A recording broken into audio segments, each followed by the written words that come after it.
Listen, the premise of Substack is simple, right? Which is like if you like a writer, you might want to pay to get their email newsletter. What has been amazing, though, is watching the way the Substack has exponentially grown. Last week, they announced that they raised $100 million, and the company is now valued at over $1 billion. So it's time to talk about how Substack fits into this moment. I'm Elamin Abdelmahmoud. This is Commotion. Vinson Cunningham is back on the show. Lindsay is here for the first time. Hello to both of you. Welcome to the show. Hello. Hey, nice to have you here. Listen, Kate, I'm going to start with you. You started your newsletter. You started writing Substack in 2020. As a writer, what has it meant for you? Like, what is the power of the platform? Yeah, I mean, the platform has been so many different things to me. You know, when it was started, like we mentioned, it was in the pandemic. And so the job I was working did layoffs, and I was among them. And it was at that point kind of more of a mental health thing than anything else. Myself and my editor, we had been working together at the publication. Now we were both floating in this pandemic world, and so we were like, let's just keep doing what we were doing, which was writing about internet culture, but on Substack, and like truly let's just like gaslight ourselves into that is our job. Like that way we stay sane in this pandemic, but also we will have a portfolio even though we're not out of publication. And so yeah, we were doing it like truly every day at that point, as a way of just sort of keeping things going, not letting everything atrophy. And then it started to become a good tool for getting freelance assignments.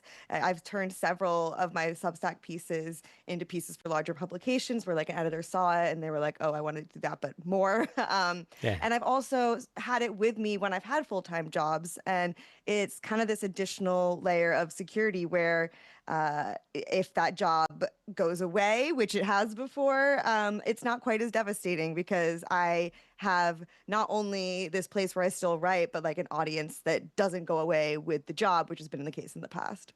Listen, as people who've existed in this particular media environment for a minute, the security of the job is never, to be taken for granted. And there's something to be said about saying, well, this audience is mine. This audience is interested in the thing that I have to say. And this came to mind last week, Vincent, when I saw that you announced your Substack. And I was like, this man writes for The New Yorker. He's got a podcast. He's written books. And he goes, the thing that I need right now in this moment is to get into Substack. Tell me about that pivot. Tell me about saying, you know what, I want to add my own personal Substack to that list. Yeah. Maybe 10 years ago, I had using MailChimp, which is now kind of not as much talked about. I had an email newsletter that was just what I was reading. And I stepped away from that a long time ago when I started writing for The New Yorker.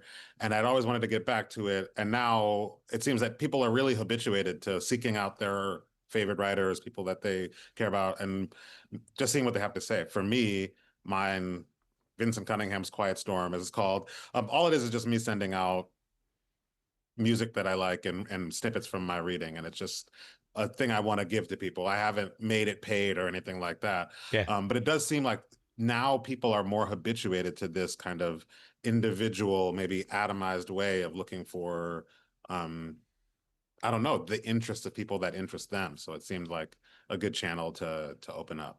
Well, I think I was going to say, like, to me, the relationship with the writer is quite personal, has always been quite personal. And so there's this idea, Kate, that, people sort of like read a newspaper, buy a newspaper, and they read the whole newspaper. But even when I worked at convenience stores and sold newspapers, like I remember people who would maybe pick up the opinion section and pick up like the car section. Then the rest of the paper is not really necessarily for them.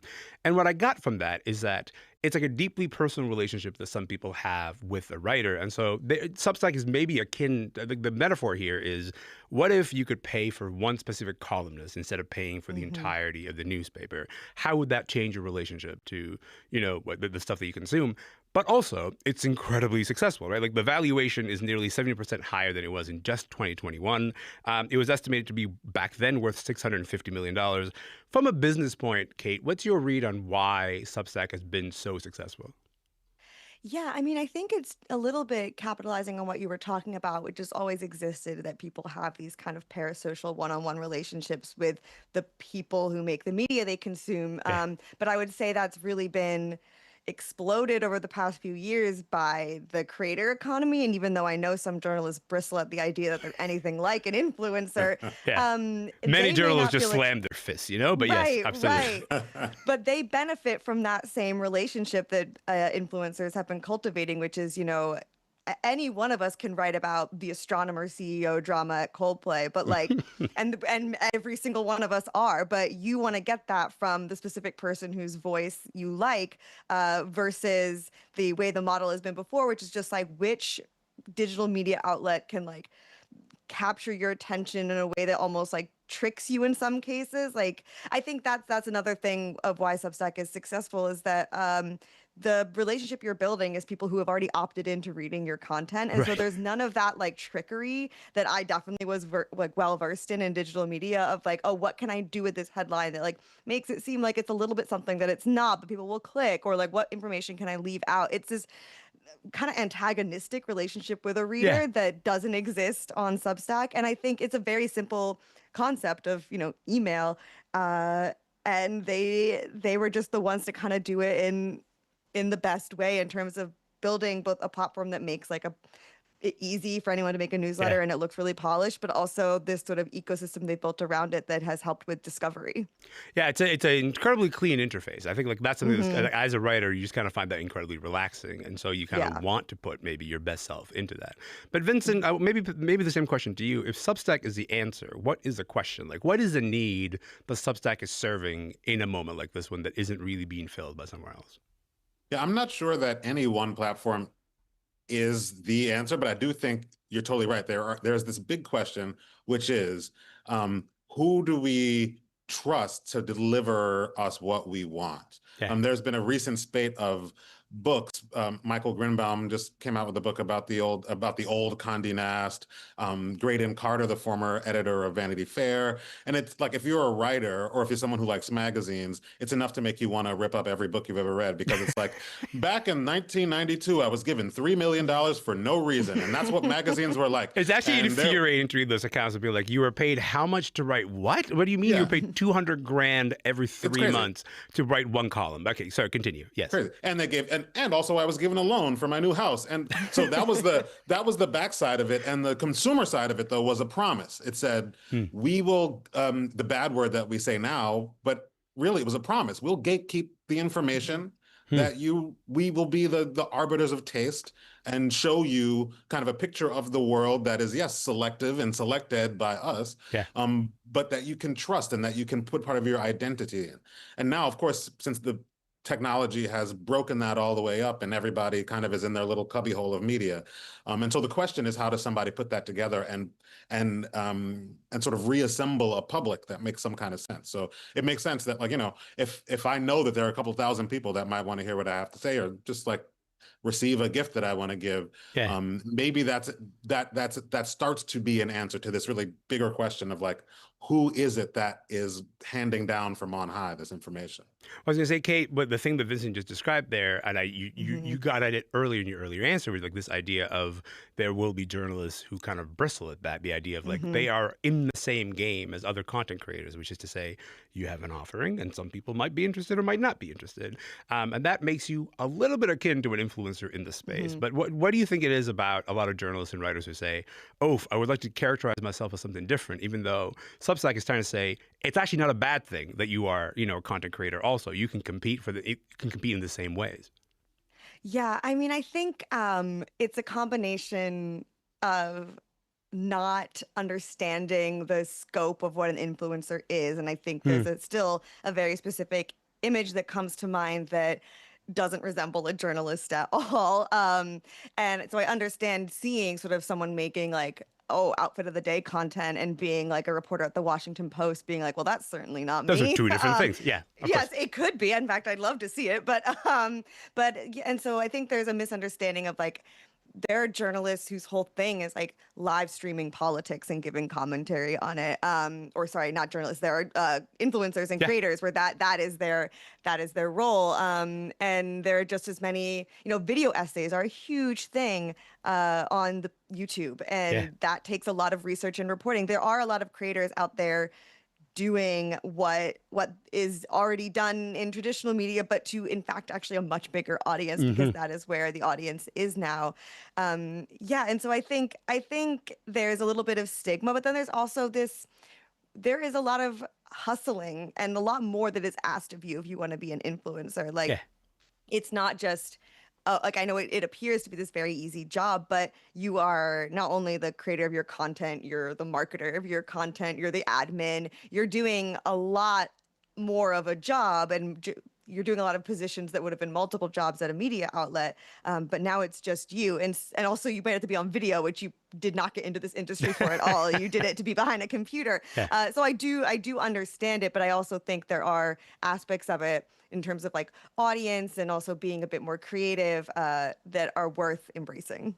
Vinson, the thing that I'm sensitive to is that in Substack's sort of positioning to audiences, right, and Substack's positioning to even to writers, there's something of a moral tone that actually I'm not entirely opposed to. I think I kind of react to it. This is what the Substack co-founders said when they were announcing this new round of funding. They said to all Substack subscribers, I'm going to read from it, "We aim to prove that a media app can be fun and rewarding without melting your brain, an escape from the doom scroll, a place to take back your mind." When you hear that positioning of saying, hey, we can solve a problem that you are definitely feeling, how does that land for you? It lands in several different ways, right? If the email ethos of Substack says you can spend your time looking at things that you have desired to see and therefore not on various toxic forms of such social media, well, great. Anything that takes us away from that is a good thing.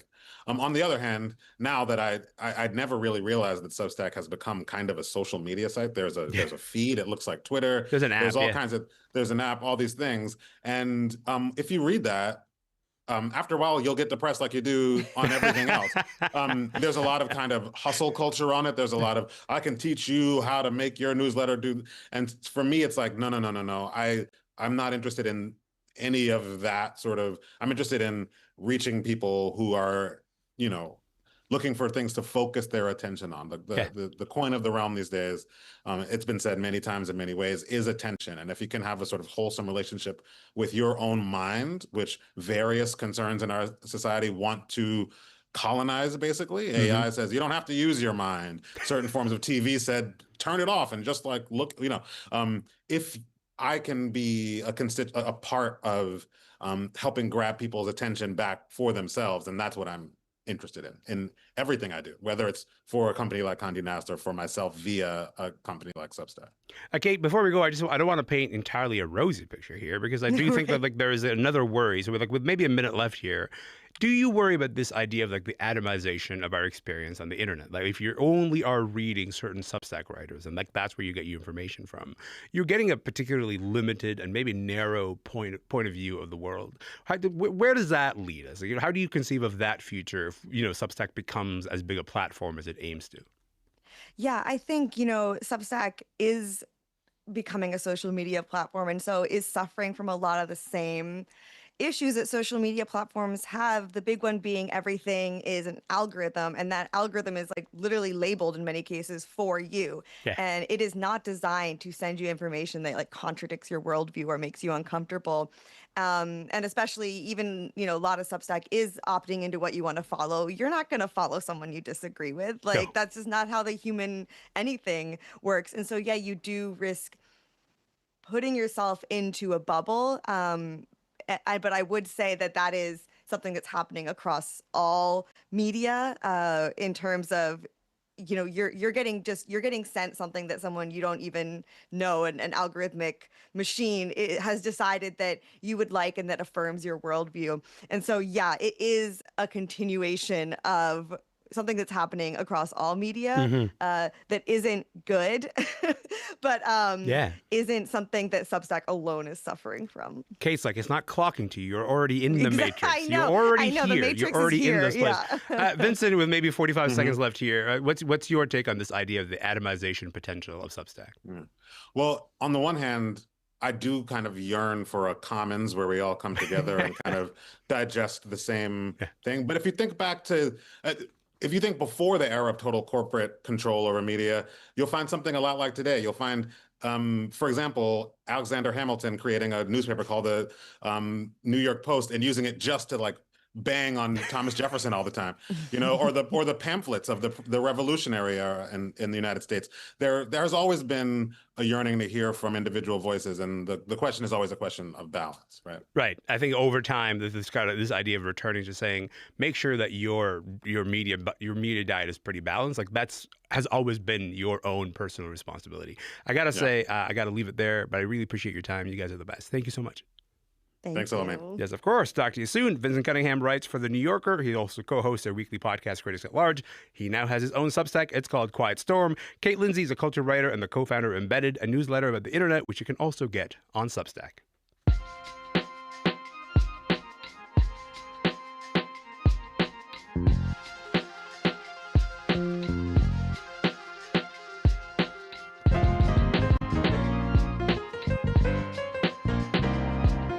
I'm Elamin Abdelmahmoud, and this is Commotion. Look, I've got to tell you that my entire social media feed has been filled with really loving tributes to Andrea Gibson, who's an incredibly beloved and celebrated poet. Andrea wrote about love, about queerness, about death in incredibly moving ways. They were really important to the spoken word resurgence in the late 2000s. Andrea Gibson died last week of ovarian cancer, and so we're going to talk about Andrea's legacy today. Alessandra Naccarato is here. Syrus Marcus Ware is here. Hello to both of you. Nice to have you here. Hello. Hi, friends. Listen, I want to start actually with a little clip of Andrea Gibson, if you don't mind. Let's start right here. Lover, I smashed my glass slipper to build a stained glass window for every wall inside my chest. Now my heart is a pressed flower in a tattered Bible. It is the one verse you can trust. So I'm putting all of my words in your collection plate. I am setting the table with bread and grace. My knees are bent like the corner of a page. I am saving your place. That is from 2009. That piece is called Maybe I Need. It's from Andrea Gibson. It is one of the most popular performances from Andrea on YouTube. Syrus, I'll start with you. When did Andrea's poetry first catch your attention? I, fell in love with Andrea's poetry in the early 2010s, I suppose, and was really captivated by their work and by what they were creating and by the way that they were reaching into our hearts and, speaking to love in this really particular way. And then, of course, in 2021, when they got their diagnosis, I, as a disability arts scholar, I was riveted by the way that they were bringing disability and art together. And I really dove in and had almost like a daily reading of Andrea Gibson. Oh, that's beautiful. Alessandra, I'll kick it to you because you're a spoken word artist yourself. How would you describe Andrea's style, if you had to describe it? I mean, to see them perform was a really electrifying experience. You really got to feel everyone in the room come together as if like our hearts were beating at the same time, and people holding their breath, and then this real like profound moment of exploding applause. And I think I say that because their style was so much about connection. Like there was this kind of aching simplicity in how they spoke and their writing, but it was so intimate no matter how many people were in that audience. And you feel that in their written word too. Like it's so as if you're being spoken to directly. And that's, I think, what's so profound about it. And it's why there is this outpouring of both love and grief in this moment. I want to talk about that outpouring of love and grief in just a moment, but maybe Syrus, I'll ask you about the themes that Andrea spent time exploring, the idea of sitting with love, with mortality, with queerness. What's the theme that resonated the most with you? I think for me, as I say, this idea of threading together the experience of disability, the experience of illness, the experience of cancer, with the experience of this sort of intimate love, as you say, Alessandra, this intimacy that they brought. One of the things that they said, was, hey, stop trying to remind us or tell us to blend in as if we've never seen how a blender works. Like they spoke about everyday items, everyday things, but they reminded us about how that related to the human condition in such a significant way. So this idea of disability and love, this idea of disability and intimacy, that speaks so profoundly to me in their work. You're talking about their references to disability work. I want to go to a clip here because Andrea went public with their cancer diagnosis in 2021, but none of that slowed them down. In fact, it kind of could be argued that they went way harder in their public life. Case in point, here's a bit of a piece that Andrea submitted to NPR for their annual Tiny Desk contest. He doesn't think he's going to hell. He thinks I am. He doesn't know I'm going to show up to heaven just to see Jesus standing outside the pearly gates with a sign that says gays not welcome, and God and the clouds above him laughing like an ethereal sixth grader saying, we're just kidding. We're just kidding. Look, we made the pearly gates rainbow for you. Look, we made chips and hummus. Oh my God. How'd you know the queers love chips and hummus? Because I'm God. Oh my God. Is it true you're letting all the non-binary people in first? Yes. Oh my God. That's why you call it the Holy Trinity and not the Holy Binary, isn't it? So that piece is called MAGA Hat in the Chemo Room. Alessandra, I'll go to you. There's a long history of spoken word artists using their art in that moment to speak truth to the human condition and the oppressive powers that be. What do you make of the way that Andrea was using their contributions to that tradition, and what made them noteworthy? Yeah, I mean, there's a line in that poem that you just played that is, my politics are my soul. And I feel like that's so much of it. There's this work of, radical vulnerability in connecting with others. And to say that our politics and the way we show up for life aren't separate, the way we show up for death even is part of that showing up for a world that's in a state of radical loss and tragedy. So much of the time, I think that work of like love is a verb, and this is how we can remain tender and feel it and keep going was so profound in their work. Syrus, I think that's the thing that I'm noticing most in the tributes to Andrea Gibson and their work is a lot of people saying, it was Andrea Gibson's poetry that sort of invited me back to my own tenderness, my own sort of ability to stay tender, even in the hardest of moments. So, like, how do you react to a piece like that and Andrea Gibson's general legacy and contribution to the art form? Absolutely. There's something about this way that that they reminded us of our humanity, and that poetry that kind of speaks to us in that very core way where, again, the blender and as if we've never seen how the blades of a blender work, how it speaks to you in this really deep way. That really stands out in their work. There was this way that they, even when you hear that MAGA Hat in the Chemo Room, the love in their voice, the love and the joy in their voice as they talk about the hummus and they talk about God, to me, that really stands out. And it makes me think of that poem, Wellness Check. At any given moment, on any given day, I can measure my wellness by this question: is my attention on loving, or is my attention on who isn't loving me? They reminded us about what love really is. And now they're reminding us how we can come together even in grief. They're continuing to teach us even in their death. Alessandra, when you see the reaction on social media, what does that tell you about the kind of poet that Andrea was?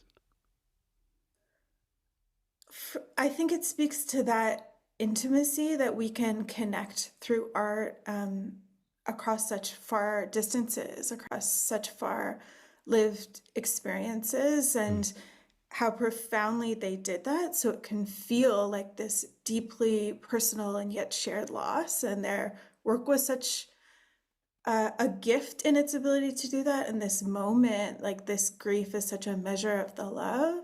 And also their impact on poetry and community and spoken word was huge.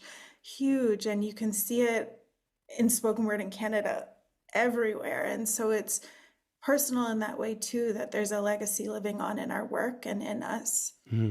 Before we go, I'd like to each of you to sort of take a moment to maybe suggest a place to start with Andrea Gibson's work that folks can maybe start to check out. Alessandra, I'll start with you. I would say Wellness Check as well, that was just shared. But another one I loved and was just listening to was Acceptance Speech for Setting the World Record in Goosebumps. That's a really beautiful place to start right now, I think. First of all, what a poem title. Just that alone, my God. Syrus, last word to you, pal. What do you got?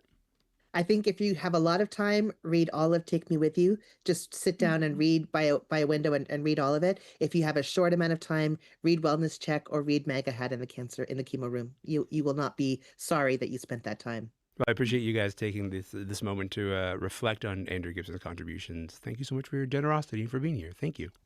Thank you. Yeah, lovely to have you. you. Thank you so much. Syrus Marcus Ware is a visual artist, activist, and assistant professor at McMaster University. And Alessandra Naccarato is a poet and author of Imminent Domains, Reckoning with the Anthropocene. That is it for the show today. My name is Elamin Abdelmahmoud. This show is called Commotion. Hey, if you got a moment, you can find us on Instagram. We are at Commotion CBC. In the meantime, we will be back tomorrow, and we would love to see you then. Have a great day.